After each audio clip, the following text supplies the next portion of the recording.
Assalamu alaikum wa rahmatullahi wa barakatuhu. Nahmaduhu wa nusalli ala rasulihil kareem. Amma ba'd. Fa'udhu billahi minash shaitanir rajeem. Bismillahir rahmanir rahim.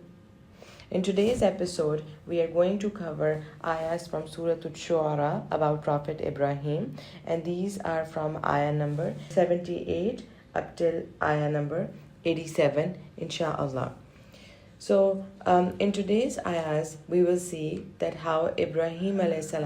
has a close relationship with Allah, who is Allah for him, and this is deeply emotional and personal as he mentions his connection with Allah. So, as we are going through these ayahs and learning from the Khaleel of Allah, let's take a moment and reflect upon our relationship with Allah. Who is Allah for me in my life? So without any further ado, let's go ahead and see the ayat. So it starts from ayah number 78, in which he defines who Rabbul Alameen is for him. So he starts off with Alladhi khalaqani fahuwa yahdeen. So who is Allah for him? He says the one who has created me, and he is the one who guides me. So what actually is Hadaya? We ask Allah for Ihdina Sirat al-Mustaqim, that Allah guide us to the straight path. And this is something that we ask Allah in every salah, in every rakah. And what is Hadaya that we are asking Allah? Hadaya has the same root word as another word in Arabic language, which is hadiya. So both have the same root word, which is ha, the, dal, and ya. Hadaya, hadaya, it means that to hold someone's hand and walk them along. The blind person's stick in classical Arabic is called hadiya. And what does a stick do for a blind person? It helps the blind person walk. It helps him figure out where to go. It helps him see that if there is any rock, or if he stumbles upon anything on his way, it kinds of saves him, or kinds of points it to him that be careful, this is coming up. And also by seeing the stick in blind person's hand, others get to know that this person is blind, right? So now imagine the same root word for the word hadaya as well. It has the same root word, and as I mentioned that hadiya, which is a gift, has the same root word. So guidance is a gift from Allah subhanahu wa ta'ala. It is walking on the path towards our destination, reaching our destination, and it gives us directions as well. So this is what we ask Allah subhanahu wa ta'ala every time, that Allah show us the path. Allah, not just the directions, we want to walk on that path. And as we are walking, any wrong turn or any place where we deviate, help us remain on that path, which is going to help us reach our destination Jannah, and also is going to help us reach the point where we'll be seeing Allah subhanahu wa ta'ala, meeting Allah subhanahu wa ta'ala, right? So guidance, we might think that guidance is maybe praying, hijab, avoiding sins. But guidance is so much more than that. It is finding peace after confusion. It is returning from our mistakes. It is even meeting good friends. It is feeling guilt after messing up. Even wanting closeness to Allah again. Especially we were getting close to Allah in the month of Ramadan, and then after Ramadan, slowly what happens is that we kind of our iman depreciates. But now we're asking Allah subhanahu wa ta'ala, and we're wanting that in these special 10 days we are able to have that closeness with Allah. Hence our topic for today, that how to connect with Allah, how to reconnect with Allah subhanahu wa ta'ala. Now coming towards the next ayah, defining who Allah is for him, he says, وَالَّذِي هُوَ يُطْعِمُنِي وَيَسْقِينِ, that he is the one who provides me food and he provides me drink. And here, yes, it does mean that Allah is the one who actually gives me all the food and the drinks that we eat. And same for us, that whatever we are eating, any delicious yummy food at home, anything that we are drinking, let it be coffee, tea, or yummy tea, or whatnot. And on the other hand, even we're eating anything, we're ordering something out, or probably we are dining out, or eating something yummy at home. So all these things are from Allah. But it does not just mean that Allah subhanahu wa ta'ala feeds me as in just the physical food. It could also mean that Allah feeds me, meaning Allah feeds the body with food, the heart with iman, the soul with Quran, the mind with clarity. So some people might have full plates but empty hearts. But we are asking Allah that Allah make us those amongst those who have full plates, but at the same time those who have hearts that are softened, those who have hearts which are open for khair, for iman, and for goodness. So he is defining that the real nourishment comes from Allah. He is the one who feeds me. He is the one who quenches my thirst. And he is basically recognizing that every blessing that I get is a source that which is coming from Allah. So usually what do we say? That I earned this, my hard work helped me get to this point, my efforts made this happen, or my degree got here. In reality, who gave the ability? Who gave the energy? Who gave the opportunity? Who sent people who helped us? The risk we never expected. All is from whom? Is from Allah. So Ibrahim A.S. has a deep connection with Allah, that in anything that he's provided, even the food and the drinks, he's saying that who is the one who provides me that? It is Allah.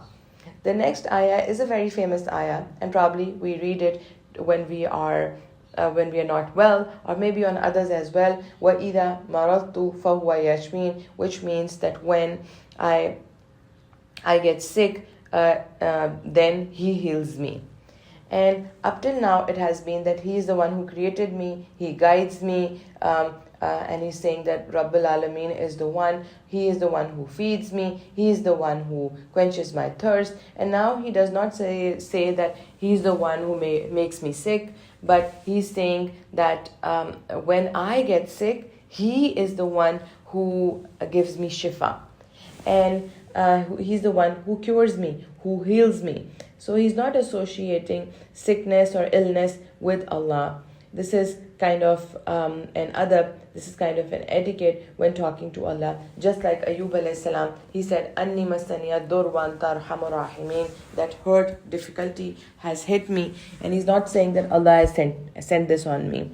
So having that etiquette when we are having this connection with Allah is important as well. So this is not just the physical sickness or illness that we are talking about. Nowadays, we struggle with anxiety, loneliness, pressures, burnout, spiritual emptiness, and whatnot. Someone might seem completely all right from outside, but while internally they might be exhausted. So shifa belongs to Allah for anything and everything. We might have doctors' help, we might have friends and family to support us, we might have benefits and whatnot, but the healer is Allah. Allah heals us, and Allah's healing can come through with different ways. It can come instantly. Somebody prays that they are not well with any struggles that they are going through, whether it is spiritual, whether it is mental, whether it is physical, that person can instantly be cured. But sometimes healing comes through sabr, other times dua is therapy for us.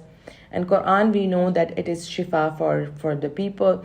And sometimes the hardships also transform us, and they also become a source of shifa for us. Just like if somebody is sick and they need to take medicine, and the taste of the medicine might not be that good, that you feel that bitterness for that time, but that medicine is helping you feel better, right? With the shifa of Allah. So hardships are similar to that we might not like them, but they may be a source of curing us in future. Then Ibrahim A.S.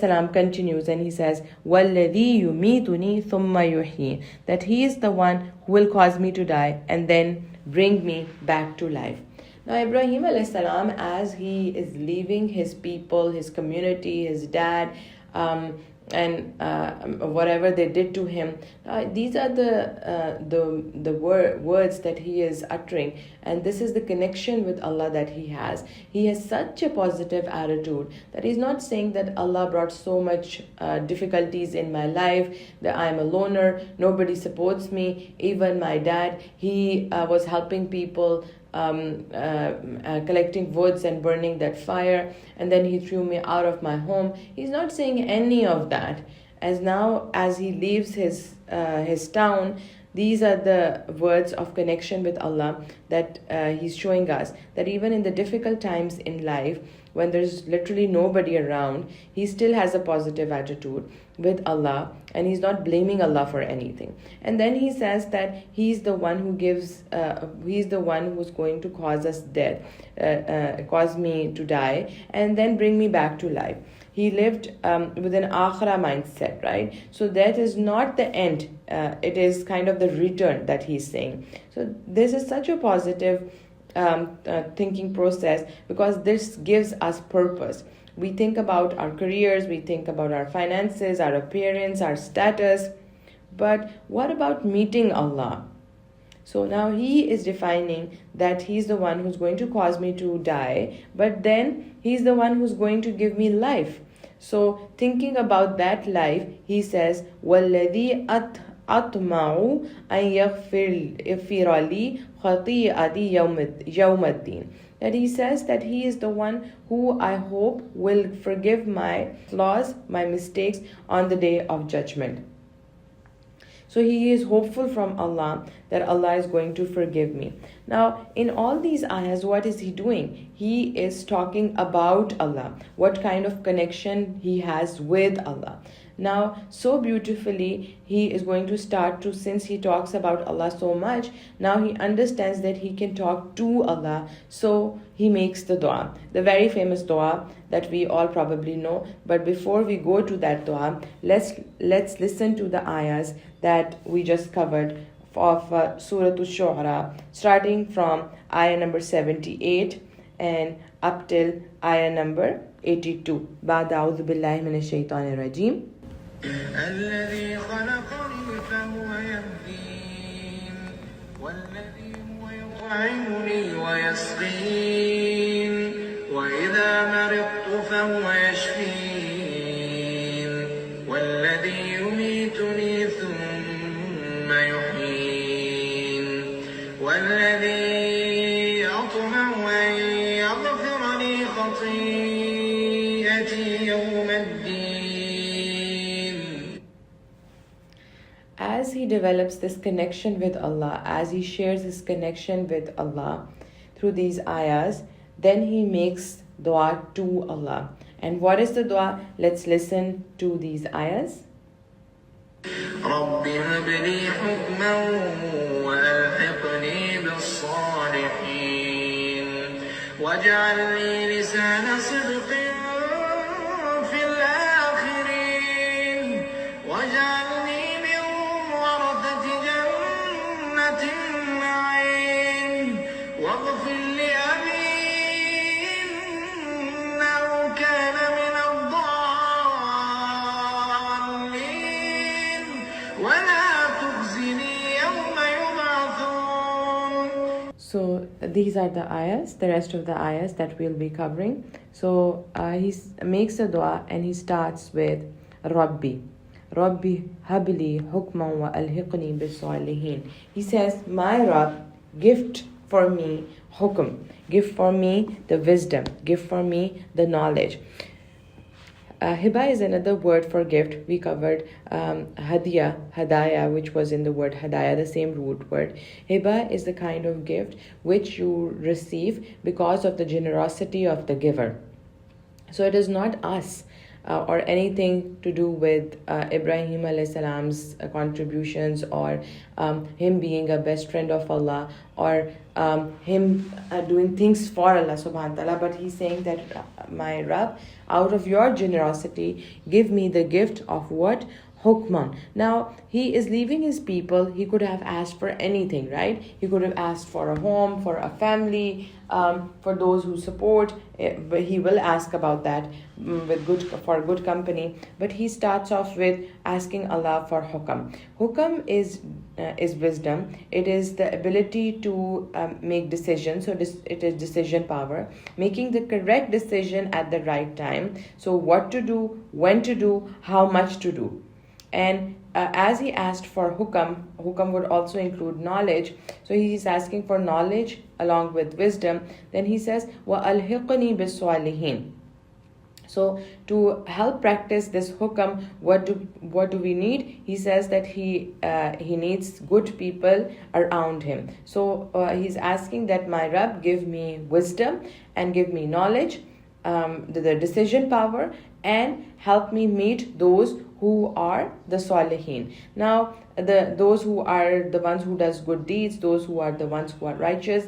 This al-hiqni bis-salihin is so important that this is captured in Surah Fatiha for us, that every time we ask Allah to guide us. But we do not ask Allah to guide me, because in Salah, what are we doing? We are having a conversation with Allah. So instead of saying we should have said I. But as to follow on the path of guidance, we need that moral support as well. Just like Musa a.s. asked for moral support. Apart from Ibrahim A.S, he was one person ummah, but even Musa a.s. also needed support. So who did he ask for? He asked for Harun a.s. And did Harun a.s. say a word in the palace of Fir'aun? No, he did not even say a single word.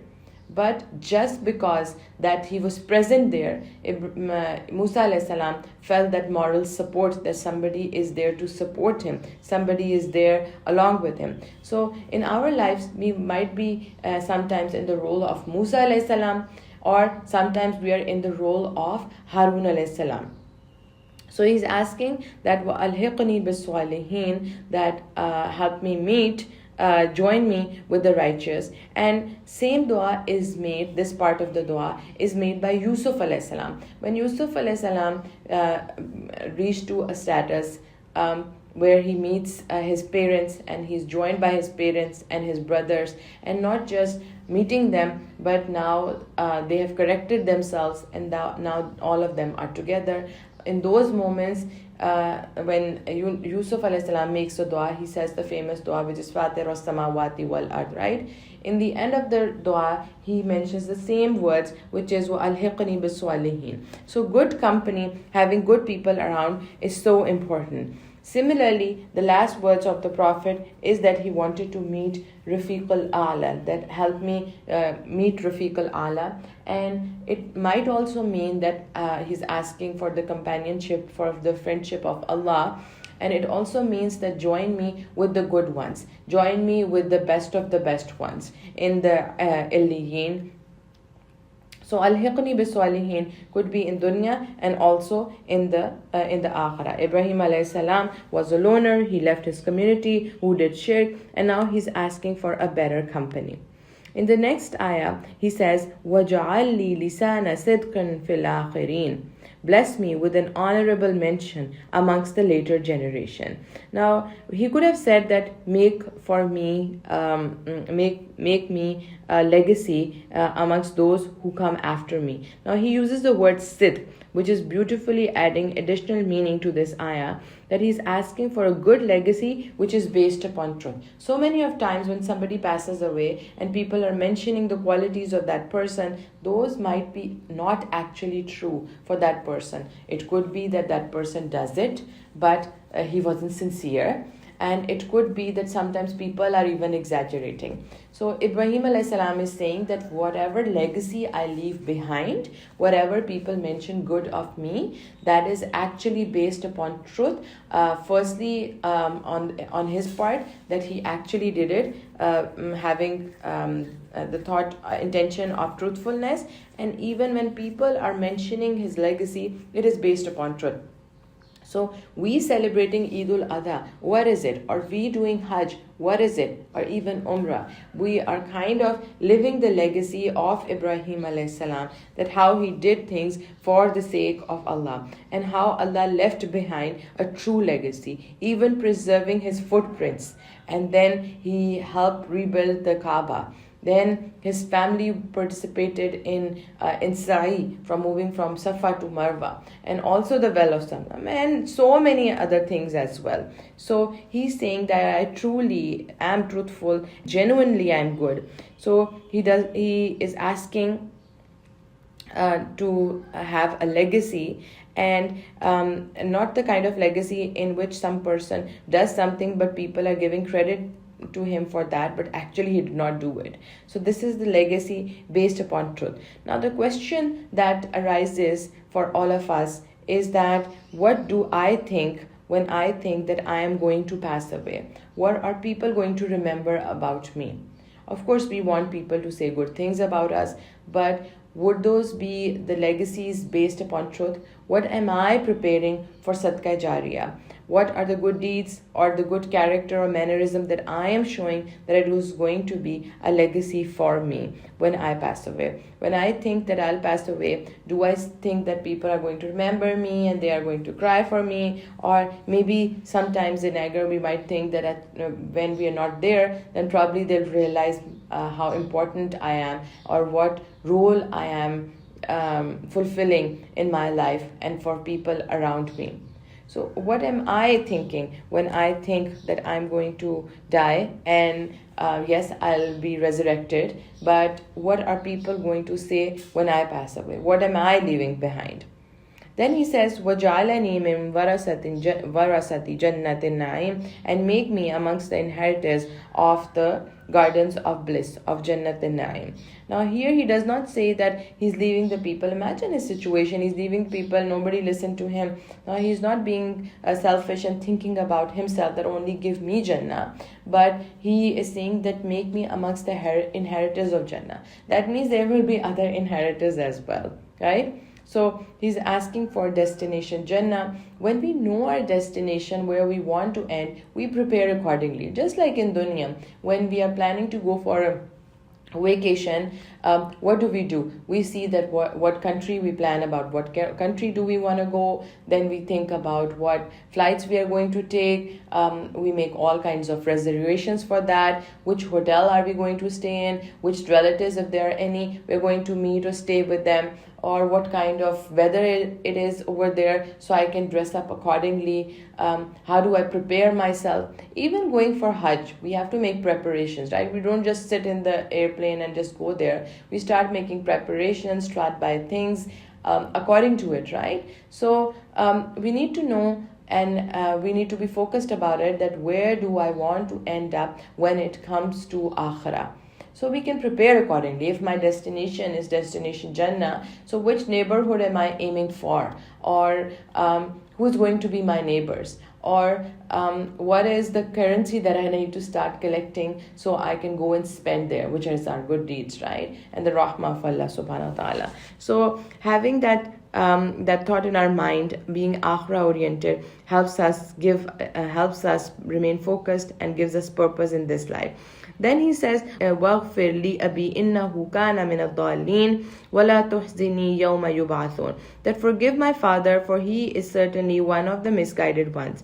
And do not disgrace me on the day all will be resurrected. So he does make dua of forgiveness for his father, but and he says that do not disgrace me on the day of resurrection. But from the hadith, I'm just paraphrasing the hadith, in which we get to know that on the day of judgment, his father would be turned into a scorpion covered with dust, and Allah is going to throw him in the hellfire. So there is one sin which is the unforgivable sin, and that is shirk. Only if we do not ask forgiveness before we die. So if a person dies on shirk, then Allah knows what is going to happen with that person. But for us, we know that we can't do shirk, because this is something which Allah subhanahu wa ta'ala will not forgive. So he makes dua for forgiveness of his dad. Now, what did his dad do with him? He brought him up in shirky environment when everybody was against him. He did not support him. He was amongst those who was literally bringing wood for burning the fire, and then he threw him out of his house. So we might have a difficult relationship with our parents. We might feel that they weren't fair with us, or they have had a bad attitude with us, or whether they were strict parents. But the reward he received in dunya was that he's still making dua of forgiveness for his parents. Sometimes, remember I mentioned that dua becomes a therapy for us. So he's making the dua, and what reward does he get in the form of his children? That he gets Ismail alayhi salam, who is Halim, who is a forbearing son, and Ishaq alayhi salam, who was amongst the Salihin. So no matter what difficult relationship or whatever feelings we have that our parents are not being fair, or what relationship we have with them, we still learn from Ibrahim A.S. that he continues to he made dua for his dad till the time that Allah stopped him to. But he made this dua for his dad, and this is a lesson for all of us, that no matter what our parents have done for us, or we might feel that they did for us, we continue to make dua for them. And in the end, he, as he's saying that وَلَا تُحْزِنِي يَوْمَ يُبْعَثُونَ, that imagine we are making this dua. We don't want to feel embarrassed in front of everybody. When we are in a gathering, we are so particular that nothing of any sort happens in which we are getting embarrassed in front of everybody. So we do not want to get embarrassed on the day of judgment when everybody is around. So this is the part of the dua. And then he mentions two more things, which is يَوْمَ لَا يَنْفَعُ مَالٌ وَلَا بَنُونَ, that the day when neither children and nor our wealth are going to benefit us, that on that day wealth and children won't benefit, and not just the finances that we're talking about, not our grades, not our outlooks. Allah does not want any of that. But what is the currency for Jannah, or what is something that is required by Allah, which is إِلَّا مَنْ أَتَى اللَّهَ بِقَلْبٍ سَلِيمٍ, that whoever brings to Allah, what does he come with Allah? With a pure heart. This is what is required, and this is exactly the spirit of Eid al-Adha. Allah does not want our goats, and He does not want the meat or the blood that is going to go, but Allah wants the intention. With what intention are we doing this sacrifice? So let's learn from the legacy of Ibrahim A.S. May Allah give us the tawfiq to make all these du'as that we have learned about Ibrahim A.S. And there are many more that we did not cover, but may Allah help us live the legacy of Ibrahim A.S. and become one of the Khalils of Allah. And through these ayahs, Allah help us remember who Allah is for me in my life, so we can connect with Allah, so we can reconnect with Allah. When we'll talk about Allah, then we learn to talk to Allah subhanahu wa ta'ala as well. And if we are facing any difficulty in obedience of Allah, or leaving something that is being disobedient to Allah, then we need to revisit our hearts, because then that means that something is not well, or something is not right about our heart. May Allah help us that when we meet Allah, we are meeting Allah with qalbun salim, a heart that is eager to meet Allah, a heart that is eager to seek pleasure of Allah in this dunya. Ameen ya Rabbal Alameen. We'll end up here. Assalamu alaikum wa rahmatullahi wa barakatuhu.